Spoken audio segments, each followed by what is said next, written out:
जय माता दी दोस्तों, आपके अपने जय माता दी भक्ति चैनल में बहुत बहुत स्वागत है। माँ दुर्गा भगवती की कृपा आप पर और आपके परिवार पर सदा बनी रहे। आज की वीडियो में मैं आपसे बात करने वाली हूँ शारदीय नवरात्र के बारे में। शारदीय नवरात्रि साल 2021 में कब शुरू होंगे, कब समाप्त हो रही है और कलश स्थापना की मुहूर्त क्या होगा और कलश स्थापना की शुभ विधि क्या होगी।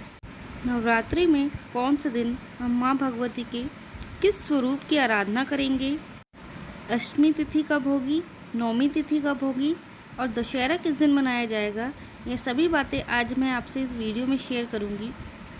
इसके अलावा नवरात्रों में किन किन बातों का विशेष रूप से ध्यान रखना चाहिए। इसके अलावा हम नवरात्रों में कौन से एक विशेष मंत्र का जप करें जिसके जप करने से समस्त मनोकामनाएं पूर्ण हो जाएं और समस्त प्रकार की जो समस्याएं हैं उन समस्याओं से माँ दुर्गा भगवती हमें मुक्ति दिलाएं। इसके लिए हमें किस मंत्र का जाप करना चाहिए, तो आप वीडियो को पूरा अंत तक देखें। वीडियो में मैं आज आपसे सभी बातें शेयर करने वाली हूँ। तो अगर आपको वीडियो अच्छा लगे तो वीडियो को लाइक कीजिए, फैमिली फ्रेंड के साथ शेयर कीजिए। अगर आप मेरे चैनल पर नए हैं तो अगर आपने अभी तक मेरे चैनल को सब्सक्राइब नहीं किया तो चैनल को सब्सक्राइब कीजिए और बेल बटन प्रेस कीजिए। इससे ये होगा कि आपको मेरी नई वीडियो के नोटिफिकेशन समय समय पर मिलते रहेंगे। तो दोस्तों, बात करें नवरात्रि के बारे में। शारदीय नवरात्रि अश्विन मास की शुक्ल पक्ष की प्रतिपदा तिथि से लेकर नौमी तिथि तक मनाई जाती है और 10वें दिन दशहरा होता है। तो दोस्तों, नवरात्रि के इन 9 दिनों में माँ भगवती माँ दुर्गा के 9 स्वरूपों की आराधना की जाती है और माँ भगवती के इन 9 स्वरूपों की आराधना करने से जीवन के सभी समस्याओं से छुटकारा मिल जाता है, समस्त प्रकार की कामनाएं पूर्ण हो जाती हैं। माँ दुर्गा के 9 स्वरूप कौन से हैं? प्रथम शैलपुत्री, द्वितीय ब्रह्मचारिणी, तृतीय चंद्रघंटा, चतुर्थ कुष्ठमांडा, 5वीं स्कंदमाता, 6ठी कात्यायनी, 7वीं कालरात्रि, 8वीं महागौरी और 9वीं सिद्धिदात्री। तो ये वो 9 रूप है माँ भगवती के जिनकी आराधना हम इन 9 दिनों में करते हैं। माँ भगवती के आराधना करने से जीवन में सभी प्रकार के सुखों की प्राप्ति होती है। अगर आप इन 9 दिनों में माँ भगवती दुर्गा के व्रत धारण करना चाहते हैं तो ये बहुत अच्छी बात है। अगर आप शारीरिक रूप से स्वस्थ नहीं हैं और व्रत धारण नहीं कर पा रहे हैं, ऐसे में आप माँ दुर्गा की आराधना कीजिए, सुबह शाम मंत्र जप कीजिए, पूरे दिन माँ के चरणों में अपना ध्यान लगाए रखिए और माँ से जो भी आप कामना कहेंगे अवश्य पूरी होगी। सच्चे मन से हम जो भी माँ से कामना करते हैं, व्रत करें या ना करें, सात्विकता और शुद्धता का ध्यान रखते हुए अगर हम माँ की कामना करते हैं तो माँ हमारी कामना अवश्य पूर्ण करती है। दोस्तों, नवरात्रि के इन 9 दिनों में कुछ बहुत ज़रूरी बातों का हमें ध्यान अवश्य रखना चाहिए। चाहे हम व्रत करें या ना करें, माँ दुर्गा की कृपा चाहते हैं, माँ दुर्गा को प्रसन्न करना चाहते हैं, तो हमें इन बातों का ध्यान अवश्य रखना चाहिए। जैसे कि नवरात्रि के 9 दिन हमें पूरी तरह शुद्धता और सात्विकता का ध्यान रखना चाहिए। किसी भी प्रकार से तामसिक चीज़ों का प्रयोग घर में ना हो, तामसिक चीज़ों का सेवन ना करें, इन बातों का हमें ध्यान रखना चाहिए। तामसिक चीज़ें क्या होती हैं? लहसुन, प्याज, मांस, मदिरा, इन चीज़ों का सेवन नवरात्रों में वर्जित है, भूल से भी नहीं करना चाहिए। और किसी प्रकार से घर में लड़ाई झगड़ा ना हो, इस बात का ध्यान रखें और वाद विवाद की स्थिति पैदा ना हो, इस बात का भी ध्यान रखें। घर में साफ सफाई और शुद्धता का पूरा ध्यान रखना चाहिए। नवरात्रि का व्रत कर रहे हैं या नहीं भी कर रहे हैं, सिर्फ अब पूजा आराधना भी सुबह शाम कर रहे हैं तो भी इस बात का आप ध्यान रखें कि आपके घर में किसी भी प्रकार से किसी की निंदा चुगली ना हो, किसी के भी बारे में अपशब्द का प्रयोग ना करें। किसी दूसरे की बात करने से घर में नकारात्मक ऊर्जा की वृद्धि होती है। जहाँ नकारात्मक ऊर्जा की वृद्धि होती है, माँ का वास वहाँ नहीं होता। तो इस बात का ध्यान रखना चाहिए कि सिर्फ कलश की स्थापना करने से, मूर्ति की स्थापना करने से या सुबह शाम पूजा करने से हमें माँ की कृपा नहीं मिलती है। माँ की कृपा हमें तभी मिलती है जब हम अपने घर में सकारात्मक माहौल बना के रखें तो आपको ध्यान रखना है कि अपने घर में लड़ाई झगड़ा वाद विवाद या फिर किसी दूसरे की बुराई घर में नहीं होनी चाहिए। परिवार के किसी भी सदस्य के द्वारा अगर आप नवरात्रों में इन नियमों का ध्यान रखते हुए अगर आप माँ की पूजा अर्चना करते हैं तो थोड़ी सी पूजा अर्चना से भी माँ प्रसन्न हो जाती है और कृपा करती है। सभी प्रकार के दुख हर लेती हैं, समस्त प्रकार के कष्ट हर लेती हैं और सभी प्रकार के सुखों की प्राप्ति भक्तों को करा देती है माता। अगर प्रसन्न हो जाएं तो माता, अगर आप माँ की कृपा पाना चाहते हैं तो सात्विक और शुद्ध विचारों से माँ की आराधना कीजिए, वो भी सच्चे मन से। अब जानते हैं नवरात्रि कब से प्रारंभ होगी, कब समाप्त होगी और कलश स्थापना की शुभ मुहूर्त क्या है। दोस्तों, शारदीय नवरात्रि आश्विन मास की प्रतिपदा तिथि जो प्रारंभ हो रही है 7 अक्टूबर को होगी। 7 अक्टूबर से 14 अक्टूबर तक नवरात्रे हैं। 15 अक्टूबर को दशहरा मनाया जाएगा। तो इस प्रकार से नवरात्रों के 9 दिन पूरे प्राप्त नहीं हो पा रहे हैं, तो हम जानेंगे किस दिन माँ भगवती के कौन से स्वरूप की आराधना करेंगे। तो सबसे पहले हम जान लेते हैं कलश स्थापना के शुभ मुहूर्त के बारे में, क्योंकि कई लोग घट स्थापना भी करते हैं, कई लोग कलश की स्थापना नहीं भी करते हैं।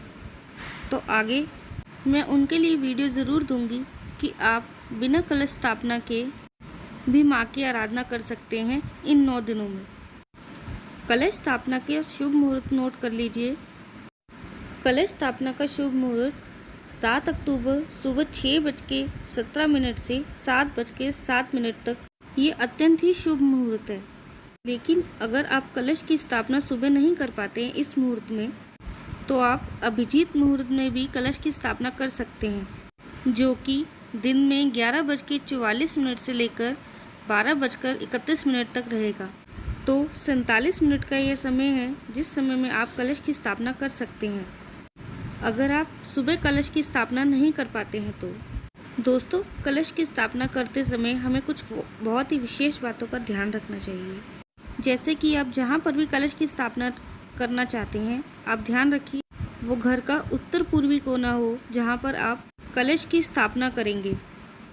उस कोने को एकदम साफ सुथरा कर लीजिए। नवरात्रि से एक दिन पहले ही घर की सफाई अच्छे से कर लीजिए। उसके बाद जिस स्थान पर आपको कलश रखना हो उस जगह को साफ करके गंगा जल का छिड़काव करें। एक साफ शुद्ध चौकी बिछाकर उस पर लाल रंग का कपड़ा बिछाएं और फिर माँ दुर्गा की मूर्ति आपको वहाँ पर स्थापित करनी है। तस्वीर, मूर्ति जो भी आपके पास हो उसको वहाँ स्थापित करें। उसके बाद सबसे पहले गणेश जी की पूजा की जाती है, गणेश जी का ध्यान किया जाता है। तो कलश स्थापना करने से पहले गणेश जी का ध्यान करें, कलश स्थापना करें।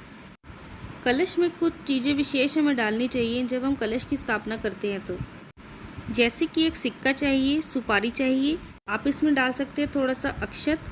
इसके अलावा आप इसमें लौंग भी डाल सकते हैं, इलायची डाल सकते हैं, सुपारी और हल्दी की गांठ।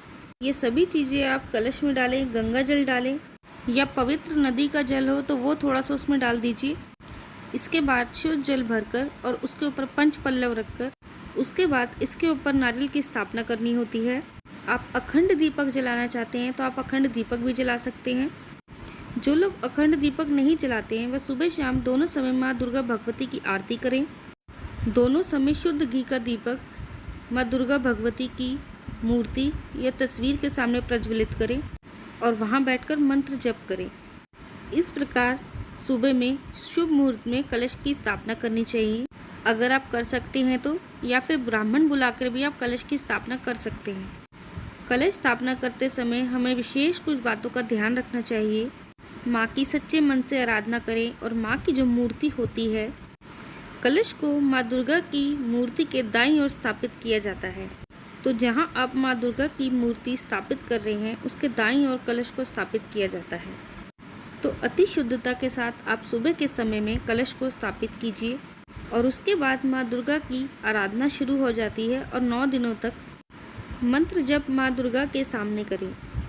अब नवरात्रि की शुरुआत 7 अक्टूबर से शुरू हो रही है और समाप्ति हो रही है 14 अक्टूबर को, यानी 15 अक्टूबर को दशहरा है। तो तिथियाँ पूरी नहीं प्राप्त हो रही हैं हमें 9 दिनों की। तो किस प्रकार से आराधना करेंगे आप माँ दुर्गा की। नवरात्रि 7 अक्टूबर से शुरू हो रही है, तो पहले दिन हम माँ शैलपुत्री की पूजा करेंगे। 8 अक्टूबर को माँ ब्रह्मचारिणी की पूजा की जाएगी और 9 अक्टूबर को माँ चंद्रघंटा और माँ कुष्मांडा की पूजा भी इसी दिन की जाएगी, क्योंकि दोनों तिथियां एक ही दिन हैं। 10 अक्टूबर को चौथे दिन माँ स्कंद माता की पूजा होगी। 11 अक्टूबर को माँ कात्यायनी की पूजा और छठे दिन 12 अक्टूबर को माँ कालरात्रि की पूजा और 13 अक्टूबर को माँ महागौरी की पूजा की जाएगी। तो ये बहुत महत्वपूर्ण हो रहा है कि तिथियाँ बहुत सारी मिक्स हैं, तो इस वजह से आपको ऐसा हो रहा है। और 14 अक्टूबर को माँ सिद्धदात्री की पूजा की जाएगी, जो कि 9वीं होगी। अष्टमी हमें प्राप्त हो रही है 13 अक्टूबर को बुधवार के दिन, और 9वीं होगी 14 अक्टूबर को, जो गुरुवार का दिन है। 15 अक्टूबर को शुक्रवार के दिन 10वीं तिथि है। नवरात्रि का पारण भी बहुत से लोग करते हैं और दशहरा भी 15 अक्टूबर को ही मनाया जाएगा। नवरात्रि का महामंत्र है जो कि समस्त प्रकार के सुखों को प्राप्त करने वाला है, समस्त प्रकार के कष्टों का निवारण करने वाला है। ओम ऐं ह्रीं क्लीं चामुंडाय विचे, ओम ऐं ह्रीं क्लीं चामुंडाय विचे। इस मंत्र का जप प्रतिदिन अगर एक माला भी आप करते हैं तो भगवती दुर्गा की अपार कृपा आपको प्राप्त होती है। अगर आपके पास समय है तो अधिक से अधिक इस मंत्र का जप कीजिए, माँ को प्रसन्न कीजिए। और बहुत ही चमत्कारी, बहुत ही सिद्ध मंत्र है ये, जो कि आप नवरात्रि में जप करते हैं तो आपके मन की समस्त इच्छाएं माँ भगवती दुर्गा अवश्य पूर्ण करती हैं। तो आशा करती हूँ आज की वीडियो आपके लिए ज़रूर उपयोगी सिद्ध होगी। अगर आपको आज की वीडियो अच्छी लगी हो तो लाइक ज़रूर कीजिए और शेयर कीजिए फैमिली फ्रेंड्स के साथ। और चैनल पर पहली बार आए हैं तो अभी तक आपने मेरे चैनल को सब्सक्राइब नहीं किया है तो सब्सक्राइब कीजिए और बेल बटन को ज़रूर प्रेस कीजिए। इससे ये होगा कि आपको मेरी नई वीडियो के नोटिफिकेशन समय समय पर प्राप्त होते रहेंगे। तो मिलती हूँ मैं आपसे दूसरी वीडियो में, तब तक के लिए धन्यवाद।